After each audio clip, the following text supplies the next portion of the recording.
where we invited all of the creative executives of ABC, and part of the responsibilities of coming to this was that everybody had to pitch 3 ideas for a show. I pitch it, silence, not a word. Lloyd stood up and said, I want to do Castaway, the series. And all of us, I think, assumed Lloyd meant I want to do a series about a guy in a volleyball. Tom Sherman, who ran drama for me, comes over and goes, you know, Lloyd, I kind of like that idea you pitched. I said, Tom, here's the good news. You run drama, I run the whole thing, we'll do it. I had developed Lost with another writer at ABC, and we weren't real pleased with the script so much. 2 weeks pass, I get the rewrite in. I look at the rewrite, it's worse. It's an unmitigated disaster. And anytime we had an idea at ABC that we were having troubles with, the first name that always popped in their head was, what would JJ do with it? Lloyd called me and said we should go to JJ, and because JJ was at the studio at that time. And I thought, you know, it was a long shot because he had a lot of other stuff on his plate at that point. I was a few days away from finishing a pilot I was writing. Lloyd said that they'd been trying to do a show about people who survived a plane crash. And I was like, Lloyd, what's the story? You know, a plane crashes as a series? And JJ's initial reaction was, you know, I'm in the middle of Alias, and I've got this pilot that I'm getting ready to turn into you, and I'm not sure that I see what you guys are excited about. And in the initial pilot script, the time period in the pilot alone went over like 6 weeks or something. So kind of by the end of the pilot, they were already like coconut bowling and, you know, living in hutches and that kind of thing. I started thinking about what a story would be that would be interesting to me about a plane crash and the survivors of a plane crash. Then I had this one idea, which was, you know, what if the island wasn't just an island? And what if they found a hatch on the island? And it was this weird little thing that for me was a nugget of, like, that could be kind of cool. JJ called us and said, unfortunately, I have some ideas. And he started to talk about the idea of the island being a character unto itself, that just doing a show about a group of people on a deserted island wasn't necessarily something that he was interested in, but if the island was a character and it was some sort of mysterious place, he could be interested in that. And we said, that sounds great. And he said, but I can't take this on myself right now. I got to finish my pilot. I got Alias, I got everything else.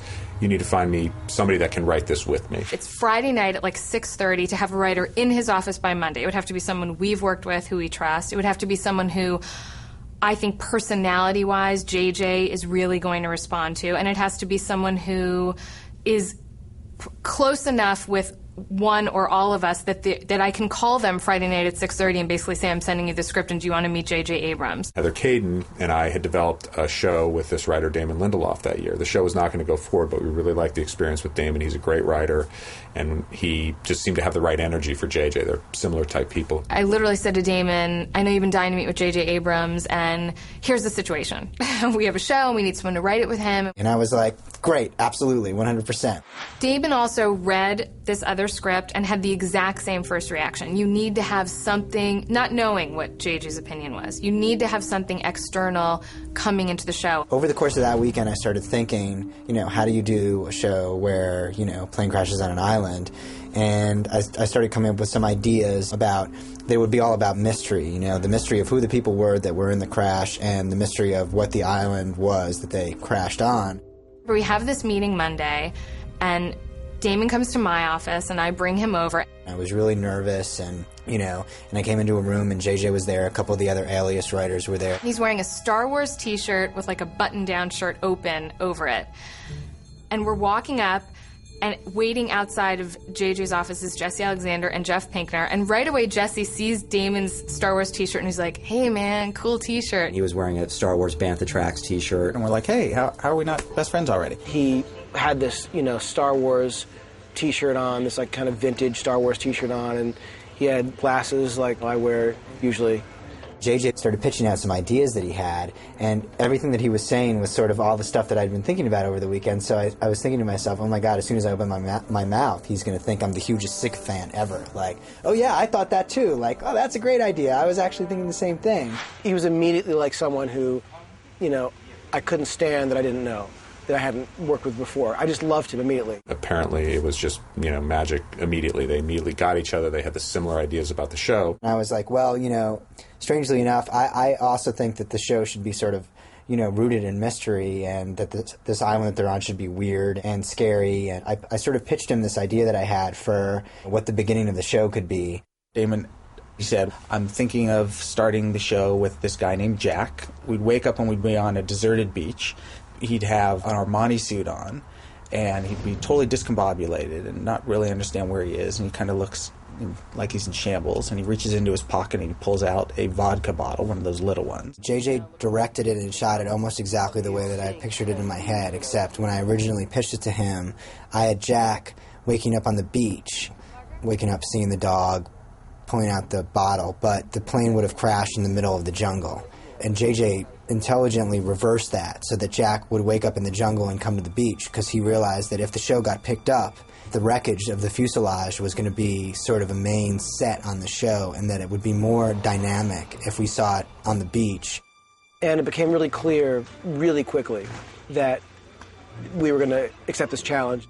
After the meeting, I went home. I was totally jazzed. I started writing some ideas down. I started sending JJ emails. And then the next day, he was like, why don't you come by again, and we'll start figuring out if we can make this into a pilot.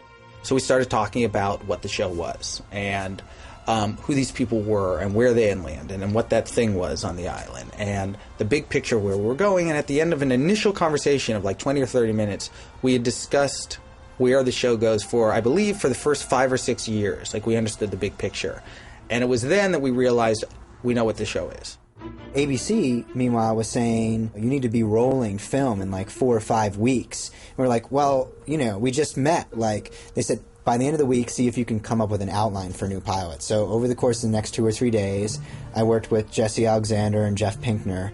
Certainly we always knew a lot of drama would come from the interaction of the characters, but we really felt there needed to be that outside pressure that raised the stakes for everything, and the opportunity to tell a compelling mystery in a way that we had touched on in Alias, with building a mythology and a serialized mystery, and we wanted to add those elements to Lost. The exploration of this place was a mystery and adventure to itself, and that the island could, in a way, be a dramatic version of a video game. You could find the hatch, but it could take you several weeks before you had the proper tools to open the hatch. I wrote a 23-page outline on Thursday. JJ and I got together, worked on it a little more, and then on Friday we gave it to ABC. I get this thing, and my hands are practically trembling as I read it. It was a tour de force for me, because it was absolutely brilliant. And the fact that these guys had written this in 5 days was the most mind-blowing thing I had ever seen. At ABC, we picked up the show off the outline. It's hard enough to get a script picked up. To have an outline picked up was unheard of. On Saturday morning, I remember I was in bed at around 8:30 a.m. My phone rang, and JJ had been sort of prank calling me all week, and I said hello. It was like, Damon Lloyd Braun. And I was like, Lloyd is the head of ABC. I said, yeah, hi, Lloyd, like thinking that I was totally getting, and there's a long pause on the other end of the line. He's like, okay, well, anyway, we love the outline, we were going to make the show, and I was like, wow, it's just an outline. There's no script, nothing. And basically, that was the very beginning of what eventually became Lost.